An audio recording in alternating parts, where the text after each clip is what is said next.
माणसाचा तथ्य काय आहे, पंचशिलात शोधा पथ्य काय आहे। राहुल मी धन्य झालो बुद्धाचा धम्म घेऊन, उपदेश त्यांचा वदतो की सत्य काय आहे। उपदेश त्यांचा वदतो की सत्य काय आहे। आणि हे गीत मी रमाईला वंदना गातो आहे, रमाईसाठी म्हणून 4 ओळी का। सूर्याचा तेज प्रकाश वंदन करीत आहे, मायेचे ते अवकाश वंदन करीत आहे। सूर्याचा तेजो प्रकाश वंदन करीत आहे, मायेचे ते अवकाश वंदन करीत आहे। तिच्या कर्तृत्वाची उंची पाहून या प्रणय रमाईला हे निळ आकाश वंदन करीत आहे। रमाईला हे निळ आकाश वंदन। तर बघा, एक आगळं आणि वेगळं वंदन गातोय। ही धम्म परिषद आहे आणि धम्माचा प्रचार आणि प्रसार व्हावा याकरता हा कार्यक्रम या ठिकाणी आयोजित केलेला आहे। बघा, बऱ्याच गायकांनी आणि कवींनी गीते लिहिलेले आहेत। एक माझं गीत आलं होतं की बुद्ध मला मिळाला पिंपळाच्या पानात। कोणाकोणाला बुद्ध कुठे कुठे दिसतात, बुद्ध कोणाला बाबासाहेबात दिसतात, कोणाला पिंपळाच्या पानात दिसतात, पण हे एक नवीन आगळं आणि वेगळं वंदन गीत आपल्या समोर घेऊन आलेलं आहोत। आणि मला आणि कवीला बुद्ध कुठे दिसला आहे, कुठे आढळला आहे, सदर गीतातून ऐका। मुले पोटची ती माता रमाईनी आपलं संपूर्ण आयुष्य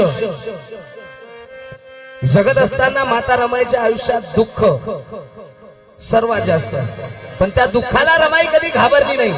म्हणून कवीने काय लिहिलंय काय, मुले पोटची, अरे मुले पोटची, मुले पोटची मातीत गाळता,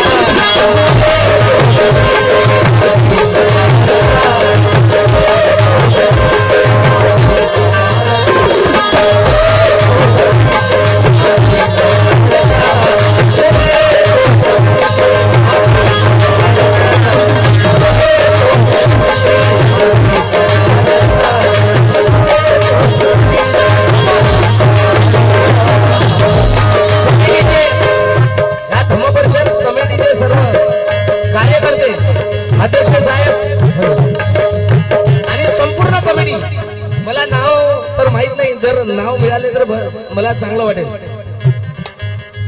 सर्वांनी का मुले पोटची, मुले पोटची, मुले पोटची मातीत गाता,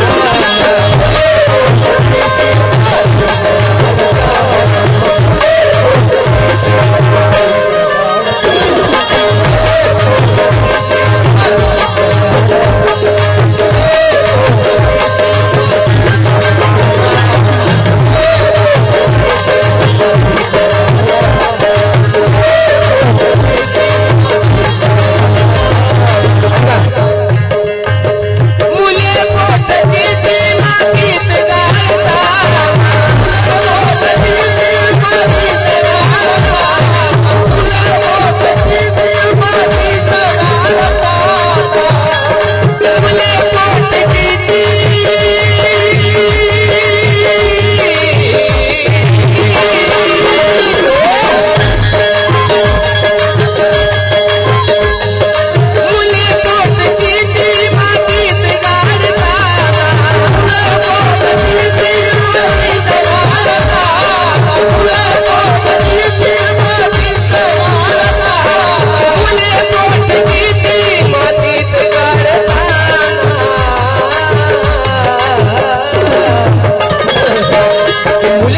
पोटची ती मातीत गाडताना आणि मग बुद्ध मिळाला मजला की मुले पोटची ती मातीत गाडताना आणि मग बुद्ध मिळाला मजला बुद्ध मिळाला मजला रमाईचा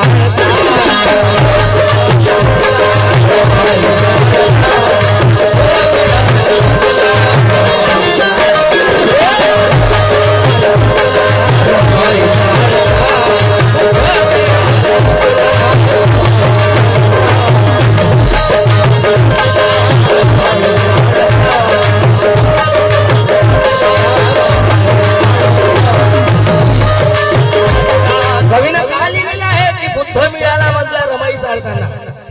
मी का बोलतोय की रमाई चालताना रमाई वाचताना बुद्ध का दिसला, कारण बुद्धाची ती करुणा, बुद्धाची ती ममता, बुद्धाचं ते त्याग, बुद्धाचं ते समर्पण, शील सगळं रमाईमध्ये आहे. एकदा रमाई वाचा तुम्हाला कळेल.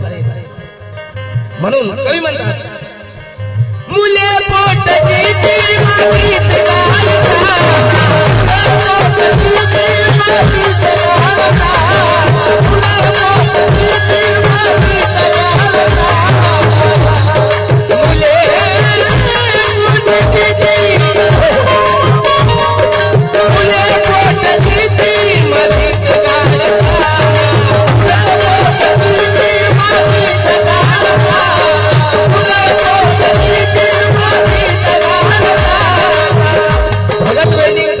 यांच्याकडनं 200 रुपयाचं दान आलंय. आभारी आहे की मुले पोटची ती मातीत गाडताना माता रमाईने आणि बाबासाहेबांनी या समाजासाठी दिलं. आपले 5-5 मुलं कुर्बान केले या समाजासाठी. 4 ओळी आहे का ज्या माझ्या फेसबुक इंस्टाग्रामला खूप व्हायरल झाल्या, त्या 4 ओळी आपल्या मोर सादर करतोय की ज्ञानाचा महासागर एका पावावरती जिवंत राहिला. ज्ञानाचा महासागर एका पावावरती जिवंत राहिला. ऐसा ना प्रणय कोणी इथे आघात साहिला. भैया जरा सिटी संभालो, बहुत अच्छा साउंड है बस सिटी. कि ज्ञानाचा महासागर एका पावावरती जिवंत राहिला. ऐसा ना प्रणय कोणी इथे आघात साहिला. गंगाधराची कहाणी वाचून येते डोळ्यात पाणी. अरे रमाई सारखी ना माय पाहिली ना भीमरावा सारखा बाप पाहिला.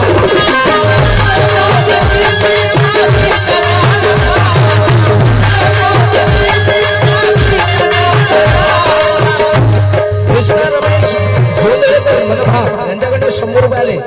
तसेच ऋषिकेश्वर डॉक्टर मुंबई यांच्याकडनं सुद्धा 100 रुपये आले. आभारी आहे. आणि या सर्वांचं म्हणणं आहे मुले पोटची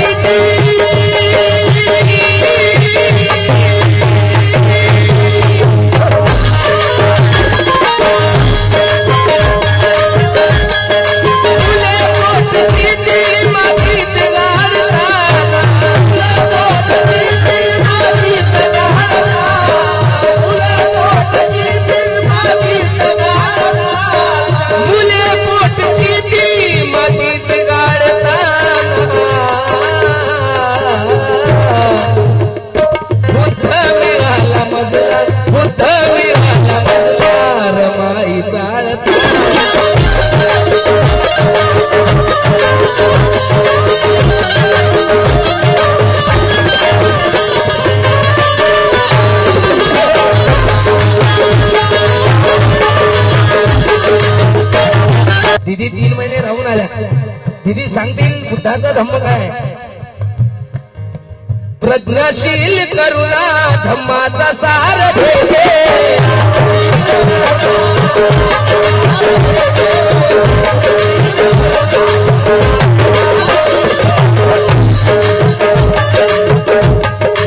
रमाई काय प्रज्ञाशील करुणा धम्माचा सार भेटे. काळीज मारमाचे बुद्ध विहार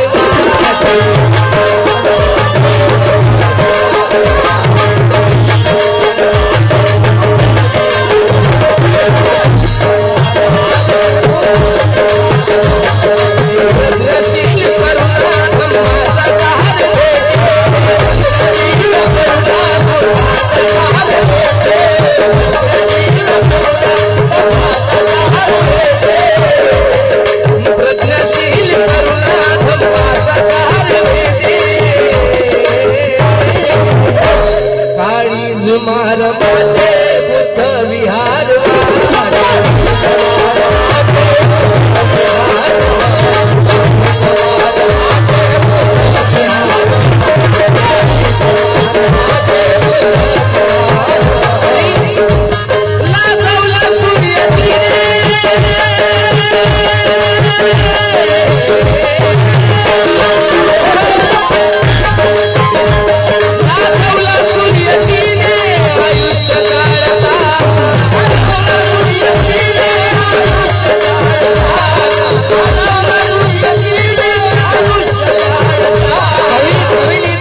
माता रमाई अशी चंदनासारखी झिजली की त्या चंदनाला सुद्धा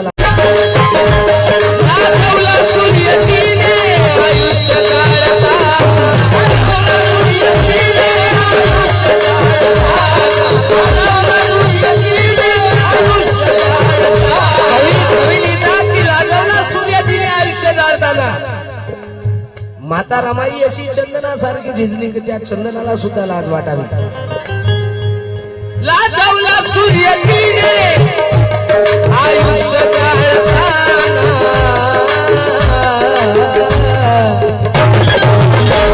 बुद्ध मिळाला बुद्ध मिळाला रमाई चाळ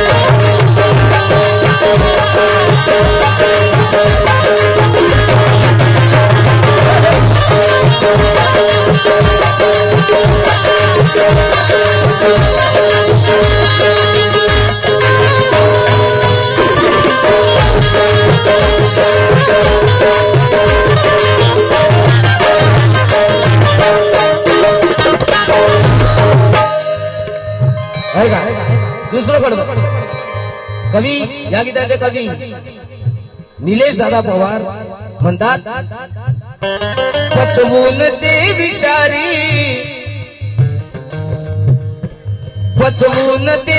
सगळे विषारी काळाचे दंश होते. त्या काळाने टाकलेला घाव होता, कारण बाबासाहेब विदेशात. बाबासाहेबाच्या संसाराचा भार माता रमाईवर. आणि म्हणून कवी लिहिते आहे, पचवून ते विषारी काळाचे सारे दंश,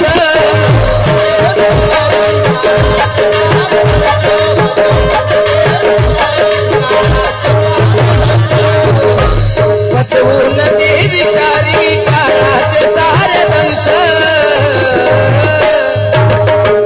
वाचवले मारमाने कोटी राजहंस.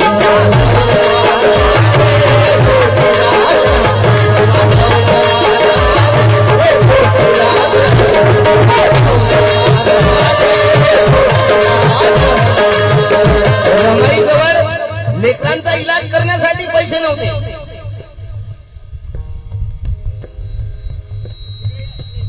माता रमाईजवळ मुलांचा इलाज करण्यासाठी पैसे नव्हते. पण माता रमाईने या कोटी कोटी राजहंसाला, राजरत्नाला वाचवला आहे. आणि म्हणून कवी लिहिते आहे, पचवून ते विषारी काळाचे सारे दंश, पचवून ते विषारी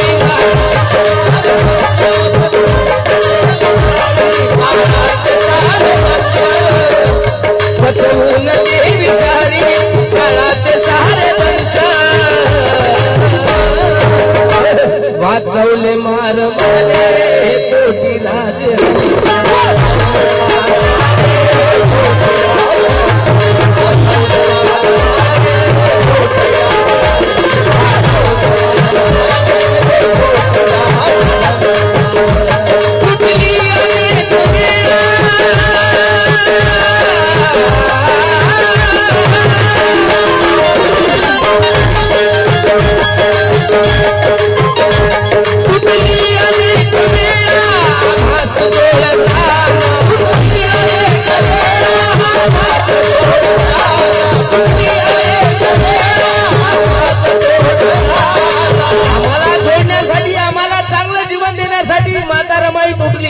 माता रमाईने दुःखाचे भार सहन केले. माता रमाईने आपले पोटचे गोळे आपल्यासाठी गमावले. आणि आपण काय देतो रमाईला? अरे आज हे जीवन मिळालं, हे माना सन्मानाचं सुटाबुटाचं जीवन बाबासाहेबाच्या पुण्याईनं आणि माता रमाईच्या त्या त्यागामुळे आपल्याला हे माना सन्मानाचं जीवन डॉक्टर बाबासाहेब आंबेडकरांच्या पुण्याईनं म्हणून भंडाऱ्यावरून कवी कार्तिकजी तिरपुडे म्हणतात की अंगात सुटबुट टाय, खिशाला फाउंटेन पेन आहे. अंगात सुटबुट टाय, खिशाला फाउंटेन पेन आहे. बोटात अंगठी, हातात घडी, गळ्यात सोन्याची चेन आहे. सगळी बाबासाहेबांची कृपा की अंगात सुटबुट टाय, खिशाला फाउंटेन पेन आहे. बोटात अंगठी, हातात घडी, गळ्यात सोन्याची चेन आहे. अरे हे कोण्या ऐल्या गैऱ्यामुळे नसून इतर डॉक्टर बाबासाहेब आंबेडकरांची देण आहे.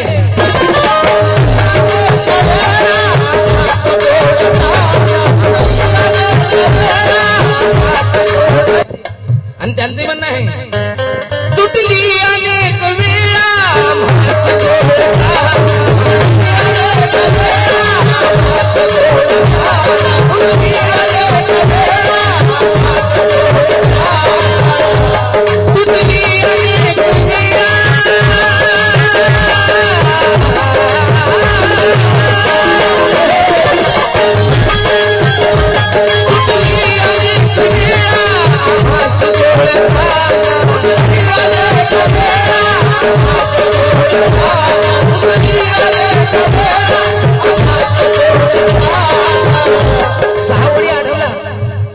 कवी कालकथित कवी प्रतापसिंगजी बोधळे यांना श्रद्धांजली अर्पण करून त्यांच्या 6 ओळी सादर करतोय.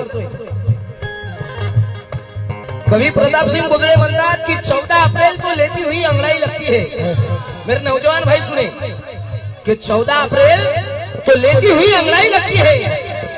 महू से आई पुरवाई हमें शहनाई लगती है. शहनाई लगती है कि 14 अप्रैल को लेती हुई अंगड़ाई लगती है.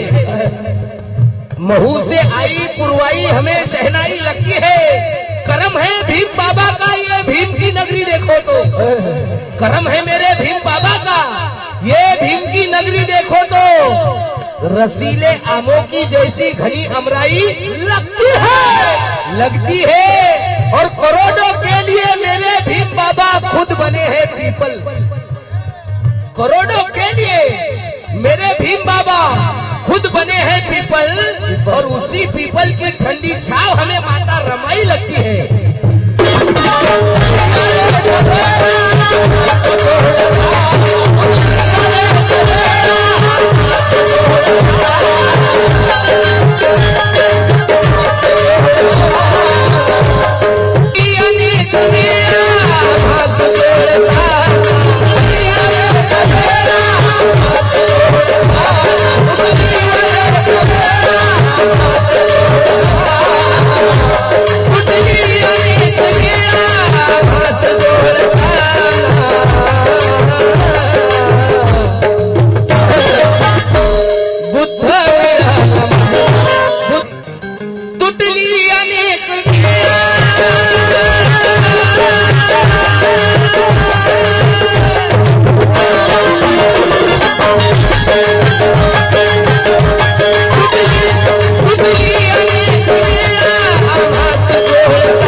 कालकथित भंते गुणवर्धन बोधी यांच्या 6 ओळी देतो. ते म्हणतात बुद्ध धम्माचा प्रचार आणि प्रसार व्हावा यासाठी त्यांनी 10-12 वर्ष अगोदर मला या ओळी दिल्या होत्या, त्या सादर करतोय.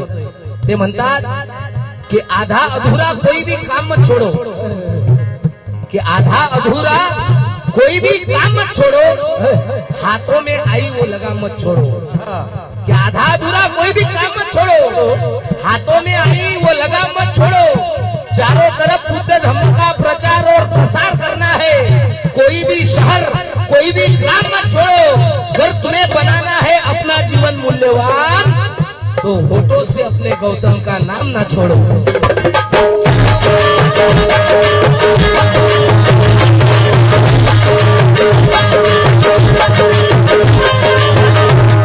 शेवटचं कडवं सादर करतो या गीताचे कवी निलेश दादा पवार. शेवटल्या कडव्यात म्हणतात, सप्त सुरांची चरणी सप्त